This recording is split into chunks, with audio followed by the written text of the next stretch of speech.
we are passionate about music. So we still follow those guidelines and just doing the extra research, not letting just the algorithms tell us who is everyone listening to and who's going to be the next artist. We still find passion in going to the showcases and looking for them and finding those hidden gems. This podcast is sponsored by Allfeed, a decentralized blockchain solution for the music industry. Produced by Amplitude Ventures, your partners in early stage music tech. Latin culture is rewriting today's playlists, and with me is Gineyda Cornelio, AudioMack's Director of Marketing and Latin Strategy, sharing why real-life community still matters more than algorithms and what that means for anyone trying to make music sustainable. It's a candid look at the business side of sound. Hi guys, and welcome back to the Sound Connections podcast. Today I have Gineyda in the studio. Welcome. Hi, Jacob. Thanks so much for having me. So excited to be here. We're talking about something very interesting, and that is AudioMack. It is your journey with Latin music and AudioMack's journey with Latin music. And I have explained this a few times in the podcast where we believe that territories that are left of center or like outside the realm of usual Western music understanding of where business is to be made and be serviced is where we want to put our effort. So for me, this is a perfect episode today. Gineyda, for the people who don't know who you are you and what do you do? So I'm Gineyda. I'm the Director of Marketing and Latin Strategy at AudioMack. I come from a Latin family, being Dominican and Puerto Rican. I always felt a love for music. I grew up very culturally blessed in that aspect of being around a lot of Spanish music, which was kind of what led me towards wanting to pursue a career in the Latin music industry. And it's really interesting. Latin music for me, for example, is something very unknown, to be honest. And a funny story is my brother's partner is in family with a big Latin star, and who's that? It's a guy called Mark Anthony. And I had no idea who that was. And apparently it's like a big star. Like even the big stars in my brother's family, I had no idea who that was, if that makes sense. So I feel like there's a big disconnect in like these like musical cultural stars and idols that are so disconnected from different worlds. Do I understand that correctly? Or like there might be a better... Absolutely. And that's also the reason why I decided to focus in the Latin music industry, because I grew up seeing someone like Mark Anthony as an icon, but I grew up in the United States, in northeast of the United States. So a lot of the music that was consumed at the time there was like hip hop, R&B. And growing up, a lot of people would ask me like, hey, why don't you just go into hip hop and, work with American artists? And for me, I always saw, the potential of Latin music, and I wanted to be more in tune and supportive of my culture because of that. Because although it is a global genre, there's still a lot of areas in the world where they don't know about it. And I guess there's also the element too of like how monetized it is, like how good of a like distribution there is for streaming services or fan engagement or whatever. What would you describe the Latin music in the Latin world? Their like monetization of music, is there good infrastructure? Are people like actually paying for streaming services? What's the situation there?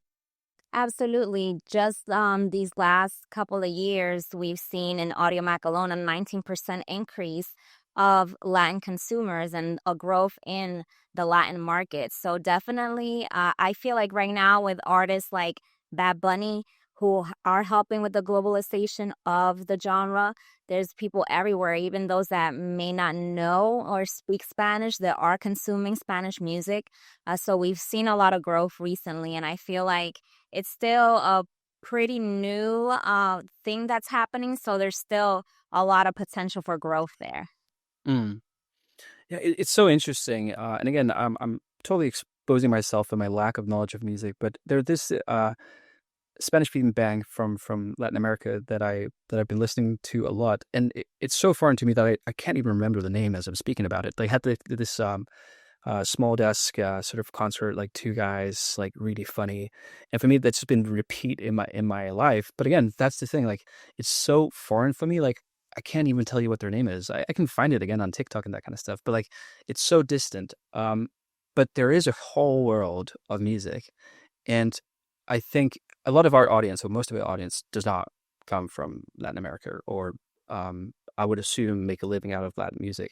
But it doesn't mean there's not a lot of business to be made. Could you tell me about what kind of business is made in Latin with Latin music? Is it different from what I traditionally know as like maybe consuming Western music, or is it like very similar? I believe it's similar. Just the consumers are different because of the language, but it's the same scope. Artists tour, they sell merch, they get royalties. It's all the same thing. It's a little bit different, I feel like, because from what I've seen, there's more like fanatism when it comes to the Latin community. Like there's Latin artists that they go to countries like Chile, and there's these very, very like third world countries where people do anything and everything to wait outside for them when they arrive at the airport and things like that. So I feel like as far as the fans, they're very, very connected, but it's the same formula. But you say you grew up with like also being exposed to hip hop and American culture. Like, how did you get into your career where you are right now? Like, what was the beginning of you being exposed to, okay, I want to work with Latin music? It actually happened during one of my visits to Puerto Rico. I feel blessed to still be very connected. My mom, my family made sure that I was still very connected with my culture. So my father is from the Dominican Republic. I would go every year over there and spend months in the Dominican Republic. So I was very um, into that culture and experience and got to learn that side of things. But also in Puerto Rico was really where I realized that I wanted not only to work in Latin music, but Latin urban music, which at the time it was reggaeton and it was just starting. I was probably like 11 years old, and I went to the island, and my uncle was listening to reggaeton, and I was like, what is this? And it was during like the era where it was blogs, and you had to go online on the websites and see what music was out, because platforms like AudioMack didn't exist yet. So that was really my beginning of knowing that not only did I want to work in the music industry, but specifically in Latin music. Yeah, because you had a career, and as far as I've been able to read, like it's everything from video production to fashion to then also like being part of the marketing effort for Bad Bunny, which obviously is one of the most renowned artists in the world. Like, how did that transition from what you told there to this? So I actually went to school. I graduated from a university. I did focus on entertainment business.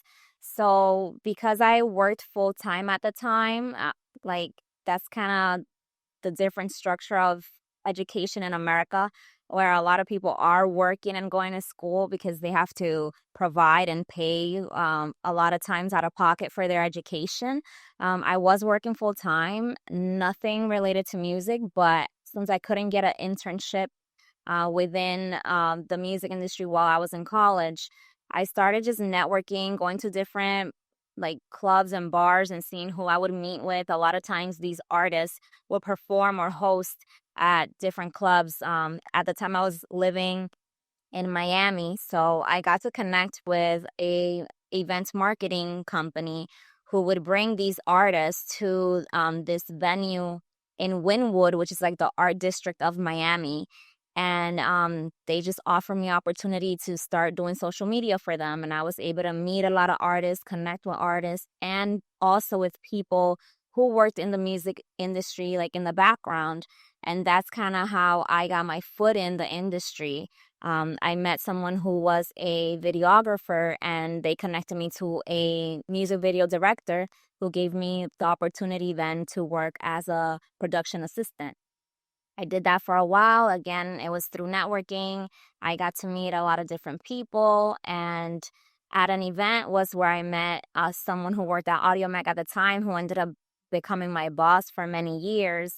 It was off of a conversation that we were having, just trying to figure out who would be the next Latin star, the top Latin star. And we were having a debate about this, and I just let him know, hey, if any opportunity comes up at AudioMack, please remember me. And a couple of months later, that's exactly what happened. He reached out to me. He said there was a job opening. If I was interested, I interviewed for it. And, I was what they were looking for. So I ended up getting the job. I started as a social media editor and curator and kind of worked my way up to now almost 5 years with the company now as the director of marketing and Latin strategy. Amazing. So what is the music industry, as I know it, missing out on when it comes to Latin market? Like where's the opportunity? Where can there be made business in ways that we maybe don't think about? And still we face that on the Western side. A lot of brands still don't believe as much in the genre just because it's not promoted as much and they don't have the direct connection. But it's $1 trillion, uh, you know, space where there's a lot of opportunity to make money. Like I said, there's super fans who will pay anything and everything to see these artists, to buy merch, just like other genres. So I think it's like I said, it's been around for a while, but globally, commercially, there's still a lot of opportunity for advancement. There's still a lot of opportunity to get in and for the industry to grow. There's a lot of subgenres within Latin music. So it's not just urban music. There's salsa, there's bachata, there's merengue within the tropical space. We've seen these last couple of years a boom in música mexicana, which is like it went from being called regional Mexican music to having to be changed to just Mexican music because it grew so much and there's so many artists that came out of Mexico like Peso Pluma that have become huge. And right now we're kind of seeing the same thing with like Brazil. Brazilian music has existed for a long time, but now it's becoming more global and is also part of Latin. So there's so many like genres and subgenres within Latin. And we've just been seeing all these stars just coming out and being successful and making it that I feel like now more than ever, the rest of the world is starting to turn their eye and look at what's going on within Latin music. What do you think there is about Latin music that is becoming successful, even when people don't understand the lyrics or maybe have a full cultural understanding of where the music comes from? What is it about Latin music that's so interesting? I just think it's the passion behind it, not just like the sounds is different, it's catchy. The Even if you don't know what they're saying, you're going to bow your head or shake your head to it. And you still could feel based on the instruments used what it's about. Like you're able to tell if it's a sad song, if it's a happy song, if it's a song that's going to get you up and dancing. You'll know without having to understand the lyrics. I also feel like, with this digital age, with social media right now, more than ever, there's so many people that are consuming this music and posting about it and going to concerts that you see it all over the internet now. And it's like, okay, what's going on? What is this? And I think that's what causes people that may not understand it to also look for it and just see what's going on.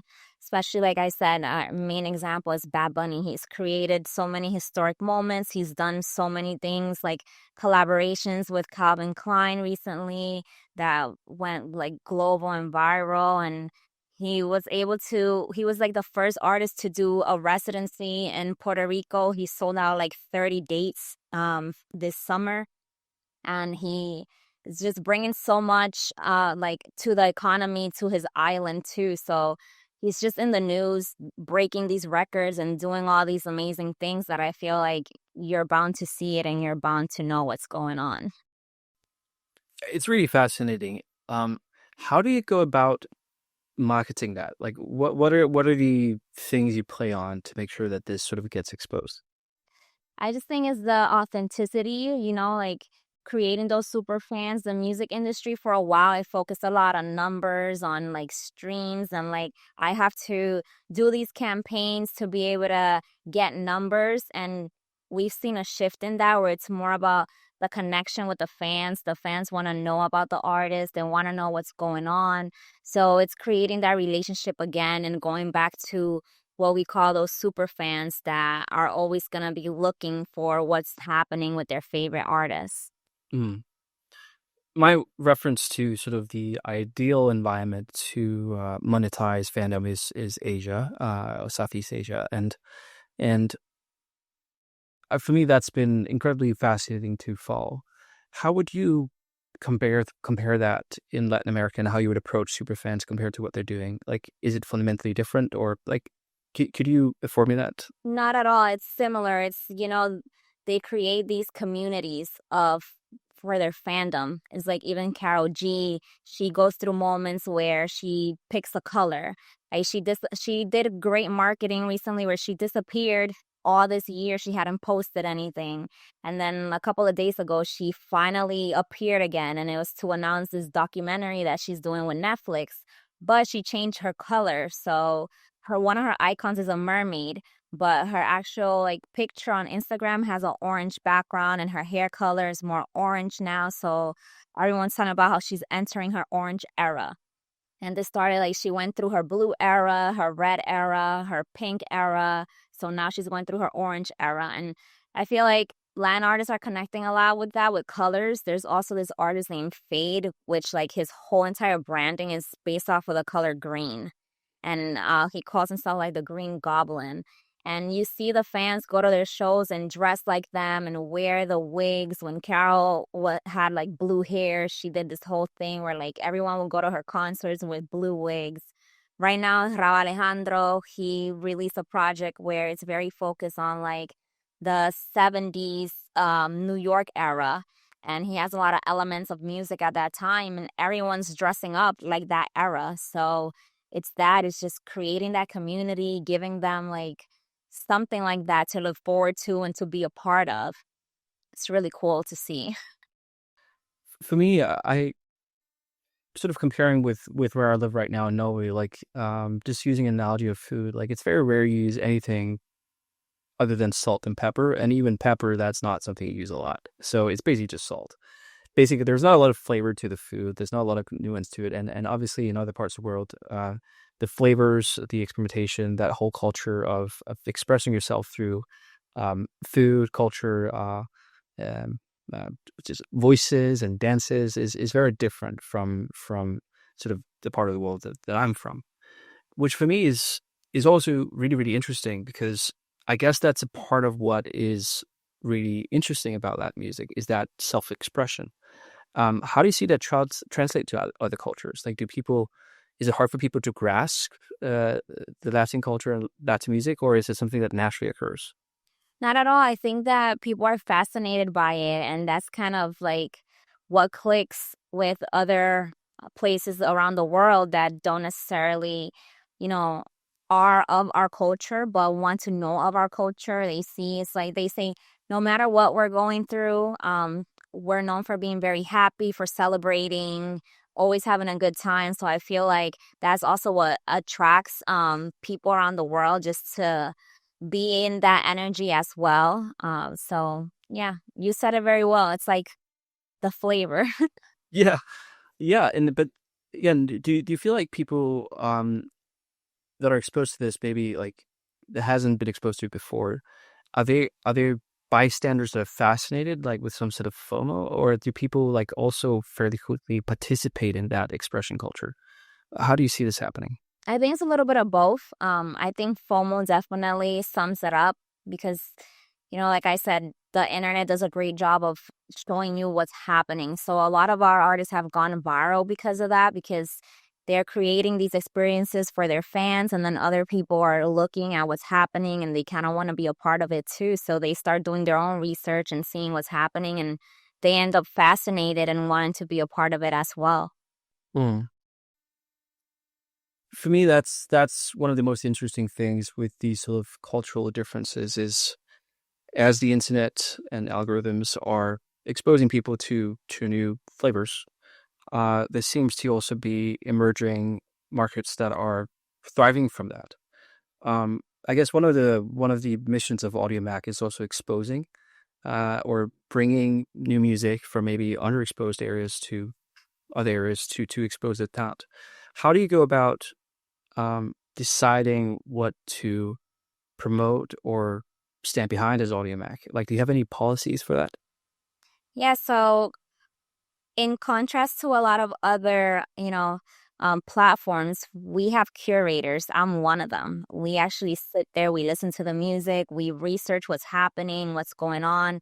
There's certain criterias of artists because we do have all the big artists available on the platform, but we consider ourselves a artist discovery platform where we like to be the ones to find these hidden gems that are just starting and be the first one to support them and kind of celebrate their wins and their trajectory along the way until they finally become these big superstars. Like, that's what's fulfilling to us. That's how we know we're doing our job right and we're good at what we do when we support our artists from the very beginning and then they become these superstars.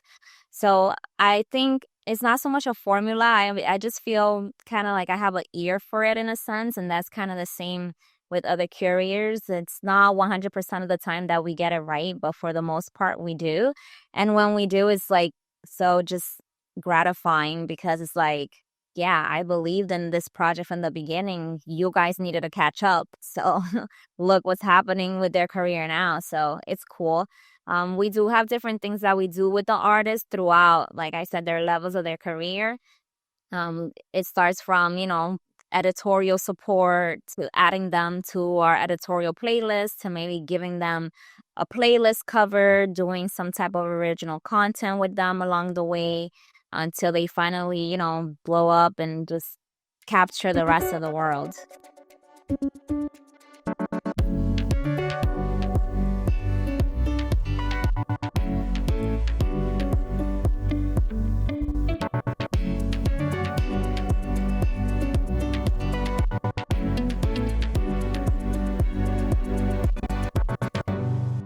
So it's really hard for me to understand the dynamics of Latin music and what power artists might yield or you guys might yield. But what's the situation when it comes to the power dynamics of the music industry and Latin music? Like, is there a big presence in leadership? Is there a big presence in artists that are in control of, let's say, the careers that are making like changes in the industry?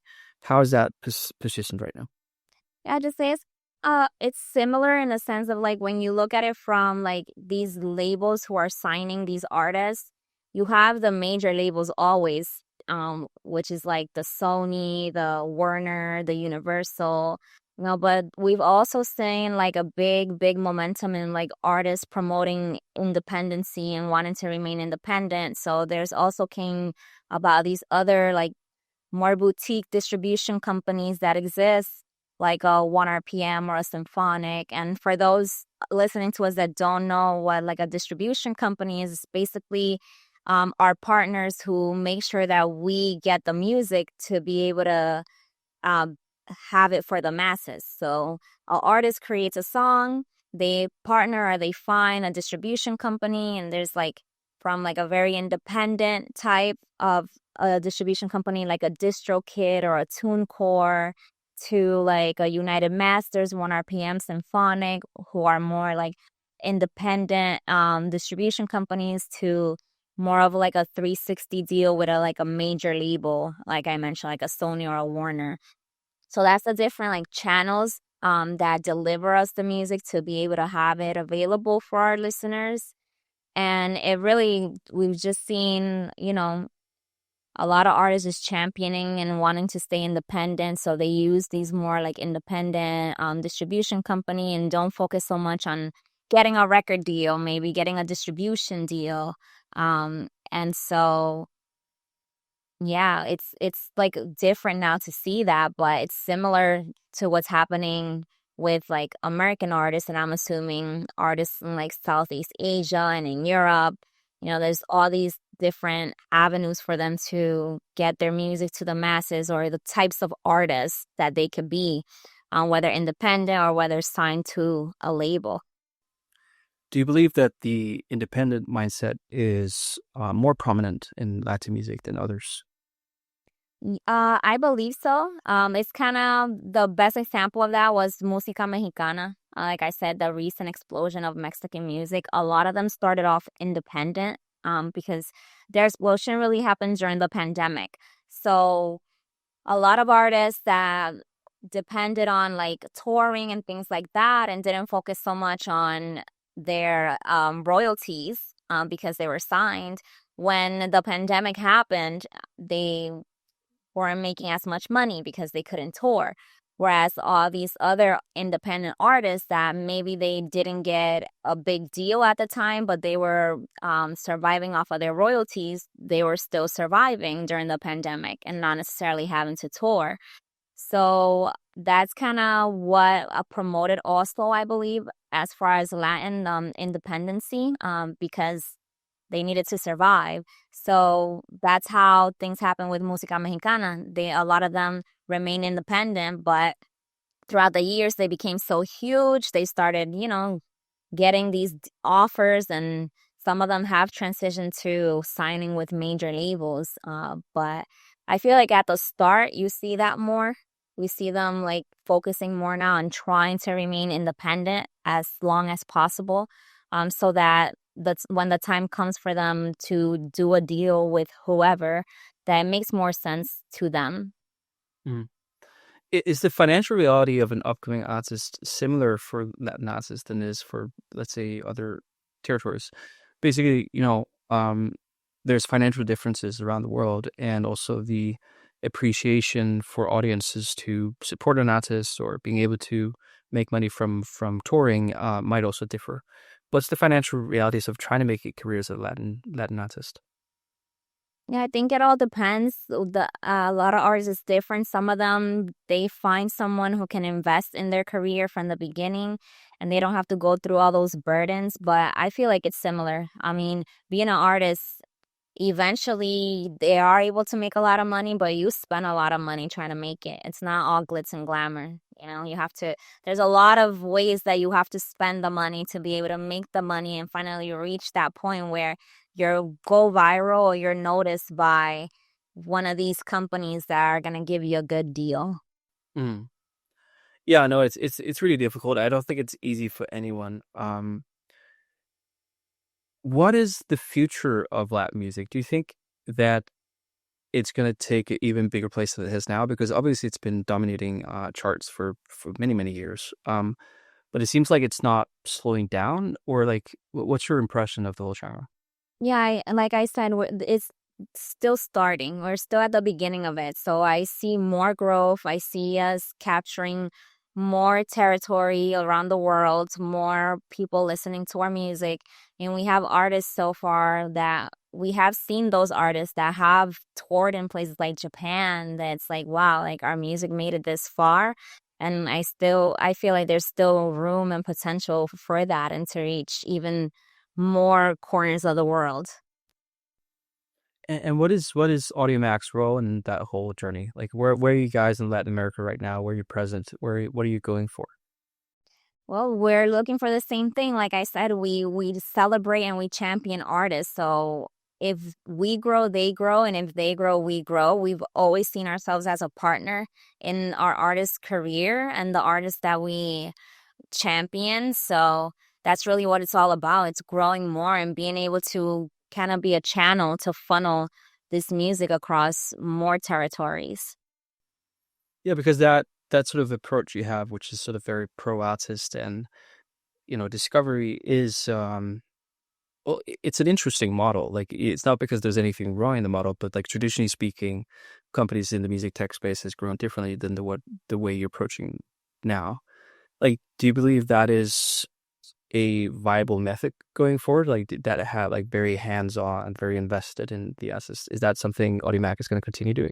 Of course, because traditionally, like when you think of how artists were discovered before the digital era, you had A&Rs that would go and search for these artists.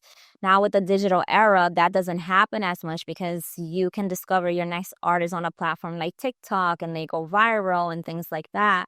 But we still like to keep that A&R aspect in a sense, as curators and going out and researching. I am out at events, and just like my other colleagues, we're out looking for these artists, going to these showcases and listening to these underground artists and seeing what's next. We still very much believe in the beauty of that, and it's because we are passionate about music. So we still follow those guidelines and just doing the extra research, not letting just the algorithms tell us who is everyone listening to and who's going to be the next artist. We still find passion in going to the showcases and looking for them and finding those hidden gems. Amazing. I think that's one of the things that's really, really difficult nowadays is really, um, oftentimes for virality, you need to hit a moment and you need to do something very specific. Oftentimes it's not related to artistry really. Sometimes it is. So like, I think the amount of luck and timing you need to be discovered in the age of algorithms is extremely perplexing. And oftentimes it's just a random stroke of luck of the right trend, the right moment, the right content. And having a different playing field than just playing into that, I think is important. I think some of the best talent is not afforded the opportunity of that. Actually, I was listening to this song on the radio a couple of days ago, and I listened to this song from what I didn't know what to be a Norwegian artist, and I literally said like, "This is the best song I've heard in 2025, hands down. Like, best song, nothing compares to it." I tried to when I was done driving, I tried to find the song. And then I discovered it's like this small Norwegian artist with 1,400 Instagram followers and, 100,000 streams of the song. But like, hands down, the best song of 2025, in my opinion. And for me, that was just like struck me, wow, okay, we're still living in that, like where you have such amazing artists. But like, I don't know her journey forward. I DM'd her like, hey, if you need any help, I don't know what I can do, but let me know. Like, it's my favorite song of 2025. And for me, I'm missing out on what you're talking about. Like the way that I consume music, it's very much, the big streaming platforms and very passively. But there's so much value, but it's really hard to see the through the noise. And this was like just a random moment on Norwegian radio. But I can imagine that happens all the time. And AudioMack's role, I guess, is partaking in that and making sure that that can also be translated into a viable chance of a career. Absolutely. It's like that moment that you had is a perfect example. It's like we like to find artists like that, give them the opportunity to be part of like our discovery playlist where our listeners that are looking for their next new favorite song of 2025 by an artist that they don't know of, then, they have the resource there to be able to do so. I also feel like fans tend to be jealous at times. They also have that aspect where like they want to be the first to discover or the first to support an artist. So it's cool, and that's a lot of our users have that mentality. Like they want to be there from the beginning, so they know that they can count on AudioMack for that to showcase them artists that they might not find on other platforms yet because they're not as big, but they're super talented and have all the potential. I think if there's one of the things that I believe will happen in the music industry in the next couple of years, in general in society, it's going to be the reaction to technology and AI, pursuing the moments that are as real as possible, and not just interaction between us as the fan, but also platforms that can curate a human experience, if that makes sense. And I've been intrigued by AudioMack's journey for a while, but I think even more so now, not because my opinion matters, but I believe what you guys are doing is the way to build businesses in the future. It is that human element. I think as technology progresses, the human element will become more important, and the argument for using you instead of other things, or you in addition to other things, becomes even stronger than it was before. I think, as I understand the proposition of this sort of curated music and discoverability, and also having these sort of focus on growing territories, maybe in the past more so was about a type of person you wanted to be in curiosity in order to really buy into that notion. Again, this is my own interpretation, but I think that's going to be part of popular culture mentality much more in the future. And I think that's probably like a big blessing for you guys as culture shifts towards your model. That's my assumption. Does that make sense? Yeah, absolutely. You're right on the ball right there, right on the money. I just feel like also that's why not just as a platform, but I'm able to create these relationships with artists that, they depend a lot on me for advice. And lately, that's what I've been telling them is like, don't steer away from that human element. And like I said before, really focus on creating community, having that, really knowing and connecting with your fan base, because your music isn't going to be for everybody, but 1% of 500 million, that's pretty good. 1% of even 5 million, like think about it. There's a lot of times where, there's these artists that have millions of followers on social media and then they can't sell 100 tickets. They can't fill a venue. So it's about that. It's really just shifting to creating community and knowing that you don't have to be the number one. You don't even have to be the top 10 most streamed artists to still be a successful artist. Just focus on your community and give your listeners what they want to hear. Yeah, and I think that's the most interesting mentality in music in general. And I've had a lot of guests on the podcast, talking about gaming and the model and what they've nailed. And that's basically that niche audience. But also in Southeast Southeast Asia, that's also what they've nailed. Like I've been in talks about, for example, K-pop and these fascinating statements of like, they don't build to scale. They don't build careers to have exposure. They build it to go really deep in relationships. And when they market stuff, it's with the intent of a persona, and then they're going for that persona only. And I think that mentality is very, very different from what's been prevalent in the last 10 years in the Western charts. But I'm excited to see that happening more and more, because it's the only thing that makes sense financially, really. Like, of course, if you can have something number one at scale, that's still a really, really good business. But generally speaking, anything but that is not that great. And the only thing that really makes sense is what you're talking about. So great. I love it. Awesome. It's been great talking to you, and I am still very, very new in understanding Latin music, and I want to understand it more because, as I've said a couple times in this episode, I'm very, very interested in seeing where can you make money from music as an industry, and the reason for that is despite of popular belief, it's not a great industry to be in as a business person, to create innovation and invest in. And I think the opportunity is looking to markets that are emerging or genres that are emerging and saying, okay, what can we take from that? What can we borrow from that? Where can we invest in that to have opportunities? And just getting to know a tiny bit more about Latin music for me it's a great step in that direction. Well, you have a great platform. You focus on education, and I feel like for the Latin music industry as a whole, that's still a lot of what lacks. You go into a lot of these countries and you have very, very successful or like talented artists that don't have the education or the business knowledge of the industry compared to more established genres like American artists.